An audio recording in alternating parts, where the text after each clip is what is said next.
Armin Levac, 1045 The Team, 1045theteam.com. We were joined on the phone by one of my favorite people in the Capital Region because we see the world the same way. He is the head coach of the Albany Great Danes.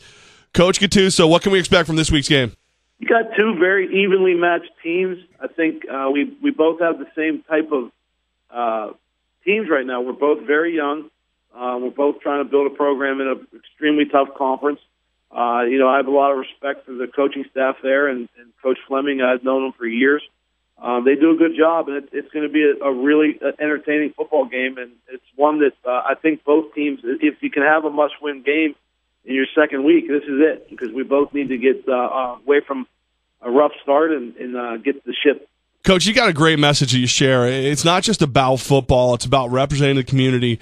How are you hoping your players and coaches represent Albany in a positive way? We absolutely are proud to represent the University of Albany and all of our alumni, but we also represent where Albany on our jerseys. It represents the city of Albany and the Capital Region, and we're hoping, with the type of national schedule we're starting to play and the type of programs we're bringing in, that more people will start, the football fans in town, and the new football people will start coming around and help us, because we need, the more support we get, the more people in the stands, the better it is for our program.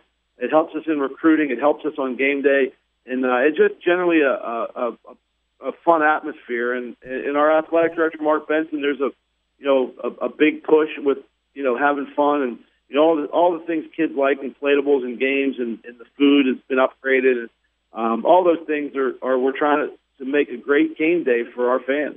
Coach, did you just say food upgrade? This is why I love you. I'm not going to allow this place to have bad food at games.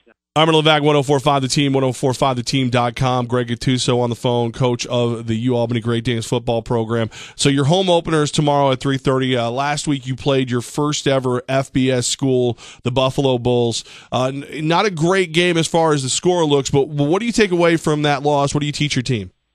Anytime you step up in competition, it's a learning curve, and I think our team learned a couple valuable lessons. One being, we just didn't get into our game. We were so focused on that we're playing up and we're playing Buffalo, and I have to take the blame for some of that. I told the kids, I said, when we focus on who we are and play our football game, we're a pretty good team.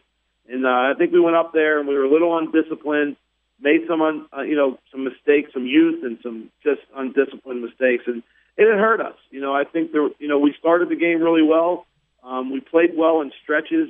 But we had too many penalties and too many turnovers to be able to compete with Buffalo. But it was a great learning experience. I can't wait to get up there next year and play them again. I think it's going to be a totally different game, and we certainly are. We're building, and it's part of the process. All right, so tell me the truth here, buddy. What's your pregame meal? You know what I mean? Like, you getting ready for the game. What are you eating? Shockingly, I get all my calories post game. Not a big, I just eat a little bit of scrambled eggs in the morning and don't eat a whole lot during. The only part of the year where I don't eat before 3:00 much is game days. And then after, what's your post game? Post game is an absolute food fest. I'm not a drinker, so it's not something that I get into. I certainly am an eater, and wings and nachos beware after a big win. Here's hoping the wings and nachos are flowing freely after a big old win for Great Danes football. Greg Gattuso, head coach, thank you so much for joining us right here. Armin Levac, 1045 The Team. Thanks, guys. I appreciate it, and I want you to know I'll be thinking of you while I'm digging into those nachos.